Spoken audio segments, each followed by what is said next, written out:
তোমার 10 দিন থাকা লাগবো কে? আমি বাড়ির বড় পোলা, তুমি আমার কাছে থাকবা। তুমি বড় বলো হইছাও তাতে কি হইছে? আমরা কি পোলা না? আব্বা আমার লগে থাকবে। আমার তো তোগো লগেই থাকা লাগবো। আমার যা কিছু আছিল ওগুলো তো আমি তোগো ভিতরে ভাগ করে দিছি। থাকার ভিতরে আছে রাস্তার পাড়ের জমিটা। ওই বিষয়ে উকিল সাহেব তোদের সাথে কিছু কথা কইব। তোরা উকিল সাহেবের কথাটা মনোযোগ দিয়ে শোন।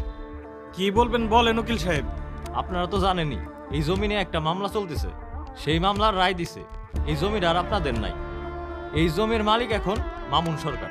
কি বলেন? মামলাটা তো আমাদের জেতার কথা ছিল। দেখ এত টাকার জমিটা হাতছাড়া হয়ে গেল।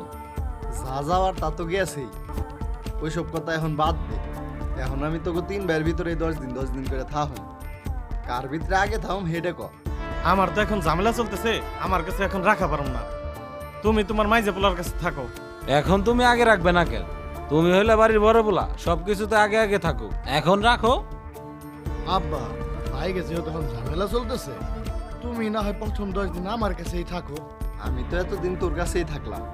এক জায়গায় আমার বেশি দিন থাকতে ভালো লাগে না। প্রথমে বড় পোলার কাছে থাকুম, তারপরে মেজু পোলার কাছে থাকুম, শেষে তোর কাছে এসে থাকুম। বৌমা, আমার কয়টা ভাত দিয়ে যাও। তুমি না একটু আগে খাইলে, তোমার তো বারবার খিদে লাগে কে? আমি একটু আগে কোনে খাইলাম, আমি না সকালে খাইছি রে বাজান। আর তুমি তোমার বৌমারে ডাক পারতেছো কে? তুমি ভাত বাইরে খাও আর প্লেট গুলো ধুয়ে রাখো খাইয়া। আব্বা 7-8 দিন তো হয়ে গেছে, এই 10 দিন থাইকে তুমি আর আমার বাড়ি আইসো না। কেন রে, আমার কি কোথাও ভুল হইছে? আব্বা তুমি তো জানোই আমাকে রুম হইলো 2টা। তোমার জন্য আমাকে বাড়িতে মেহমান আসতে পারে না। আর তোমার নাতি হইলো বড় হইছে, ওরও একটা আলাদা রুম দরকার। আমাদের সমস্যা হয়ে যায়।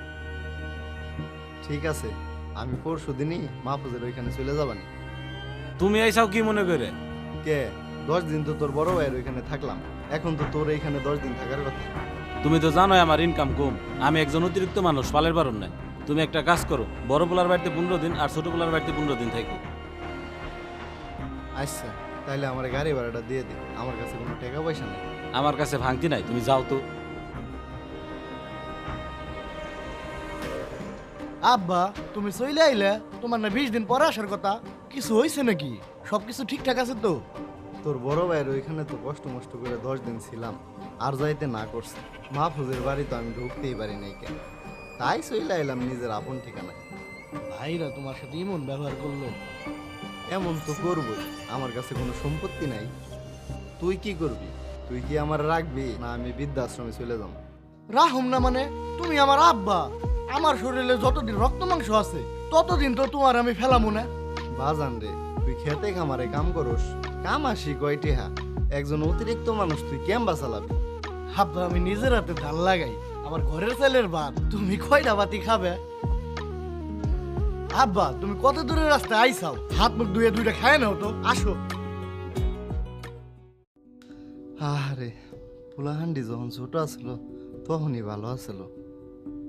আমার আব্বা এটা আমার আব্বা না এটা আমার আব্বা না এটা আমার আব্বা না এটা আমার আব্বা সবার আব্বা আচ্ছা?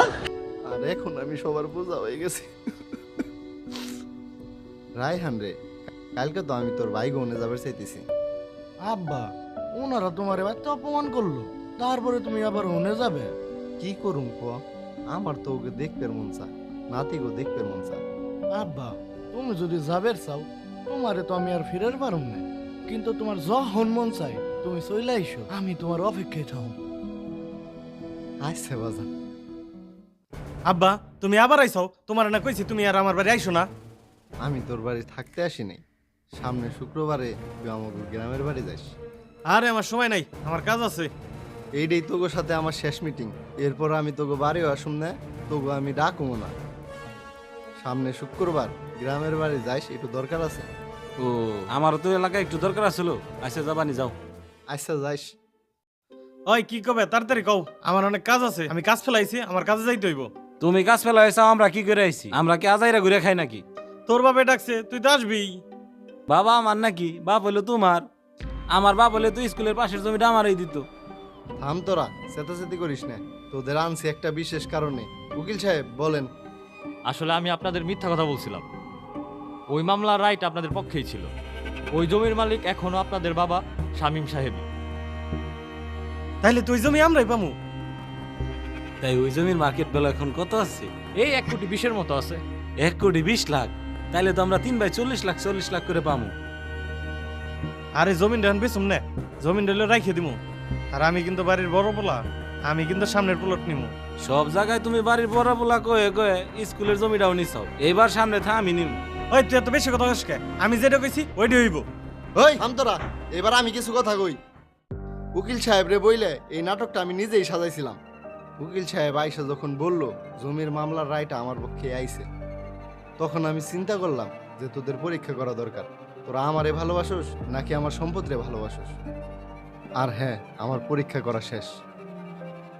এখন তো তোরা নিজ দায়িত্বে আমার জমিনটা ভাগাভাগি করে নিতে চাইতেছস, কিন্তু যখন আমার খারাপ সময় আসিল তখন তো তোরা এইভাবে আমার কেউ ভাগাভাগি করে নিতে চাইলি না। এখন যেমন তোরা আমার জমিন কয়ে ভাগাভাগি করে নিতেছস, ঠিক ছোটবেলায় আমারও তোরা এইভাবে আমার বাবা কয়ে ভাগাভাগি করে নিতি। এখন তোরা বড় হয়ে গেছস, সম্পদ চিনে গেছস। যখন শুনলি যে আমার সম্পদ নাই, তখন তোরা বলা শুরু করলি তোর বাবা। যাই হোক উকিল সাহেব, আমার ওই রাস্তার পাড়ের জমিটা আমার ছোট ছেলের নামে উইল করে দেন। আব্বা, আমরা যাই করছি, আমরাও তো তোমার বলা। ওই জমিতে তো আমাদের অধিকার আছে, তুমি খালি ওরে লিখে দিবে। আমার সম্পদ নাই যাই নেও, রায়হানের ভালোবাসার কোনো পরিবর্তন হয় না। কিন্তু তখন তোরা আমার তো মানুষের কাতারে রাখোস নাই। যে সন্তান সম্পত্তির লোভ না করে দুঃসময়ে বাবার পাশে থাকে, সেই সন্তানই বাবার সম্পত্তি পাওয়ার যোগ্য। তাই আমি রায়হানরে এই সম্পত্তিটা লিখে দেব।